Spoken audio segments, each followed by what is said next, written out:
Welcome back to The Explainer. Today, we aren't just, analyzing some dry text. No, we are descending straight into an incredibly grim, dark fable. It's this intense philosophical journey that completely upends how we think about strength, identity, and, well, those heavy iron walls we build around ourselves. So let's just jump right in and begin the descent. Right out of the gate, the text hits us with this: you are ghosts haunting your own lives. Ouch, right? I mean, it's a massive accusation. The source material is basically challenging us to look at how we spend so much of our time just staring up at an indifferent, distant sky, crawling toward these unreachable heights that honestly were never meant for our feet in the first place.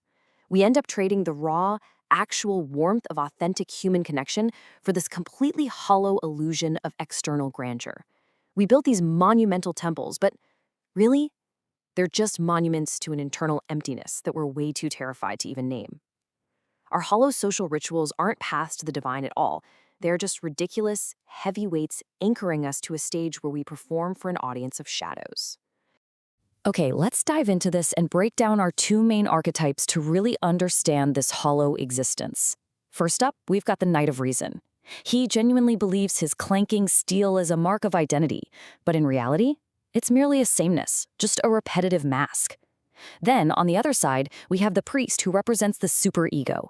He projects this grand aura of divine isolation, but beneath that performative role is just a profound fear of being known. Both of these guys are perceived as so strong, but they're both completely trapped in the hollow realities of these monumental temples they've built. To truly get what's going on with the knight, we need a quick philology lesson on his armor. The Latin root here is armare, a verb meaning fitting with weapons. See, the knight thinks his armor is a state of grace, a true protection. But the text reveals it's actually an unwoundable fallacy. It was never a state of grace, it is literally a cage of sameness. To the all-seeing witness, this armor prevents any authentic connection. By trying to make himself completely impervious to harm, he chokes the man inside until he vanishes, poof, gone, beneath the iron. This armor stops him from feeling the ache in his bones or connecting with the reality of the person sitting right across from him. He has, quite literally, made himself unreal. And then we shift over to the priest. His tragic reality is incredibly stark. He is, quote, a hollow cavern filled with the fear of being known. He maintains this strict ceremonial silence, genuinely believing it to be a vessel for the divine.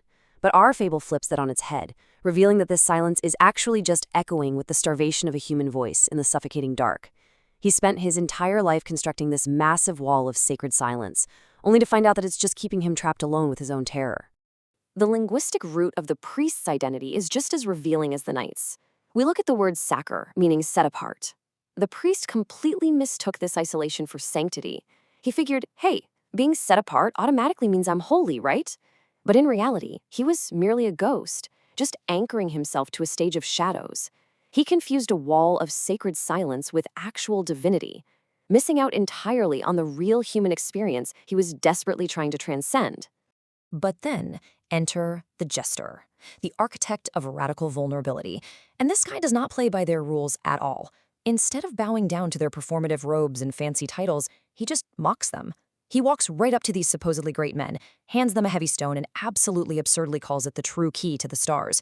It's this jarring, almost comical shift in tone, but the jester knows exactly what he's doing.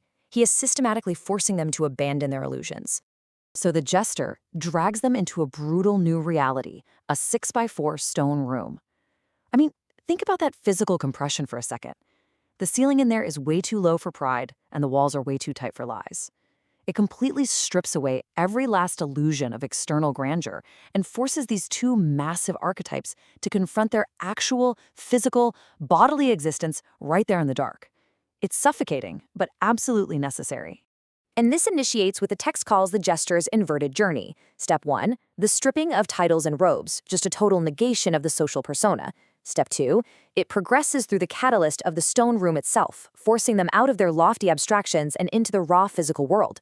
And step 3, it ends in the descent into the nadir of a cold stone cell. It maps out this profound lesson that enlightenment isn't actually found out there, in vast distances or unreachable heights. You literally have to go down into the dark, through a deliberate reduction of your ego, to actually see the stars. Now, what's really interesting here is what happens in the suffocating dark of that cell. We uncover the true meaning of the word vulnus, the wound. We usually think of strength as in vulnerability, right? Exactly like the knight did. But the source text argues the exact opposite. The wound is the absolute only holy meeting place that matters. Without the capacity to be hurt, without vulnus, you remain a ghost, a nameless repetition of a role that has absolutely no capacity to be real. Unbuckling that metaphorical armor is the one and only way to find your true ember voice. Stripped of all their illusions, the real transformation finally begins. We get this incredible mirrored confession.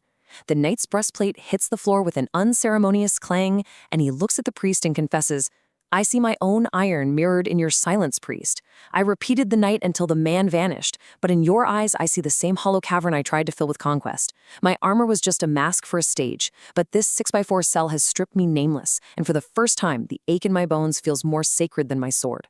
Wow.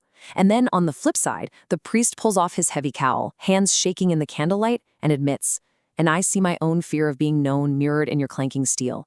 I called my isolation sanctity because I was set apart, but I was merely a ghost haunting my own life. The jester's absurdity was the only mirror true enough to show me that my sacred silence was a prison, and that our mutual failure is the only true thing we have ever owned." And that beautiful confession leads to the ultimate mirror shift, the realization that the body is the sanctuary.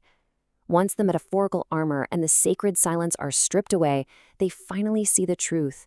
The jester was really just the mirror that broke their faces so they could see their true house, the body that actually breathes. The creator isn't found in monumental temples or up in distant skies. The creator is found right here, in the raw warmth of shared human wounds.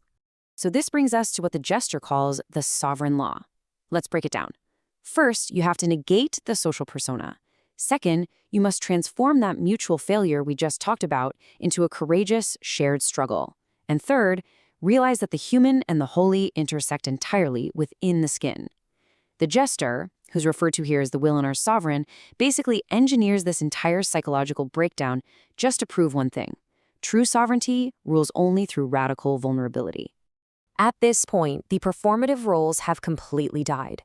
The jester laughs, though, his bells remain completely silent in the cramped dark. He says, "I am the mirror that broke your faces, so you could finally see your house. I engineered the psychological breakdown to prove that the Willinar sovereign rules only through radical vulnerability." And with that, the third dance begins. The heavy iron and the suffocating cowl are totally gone.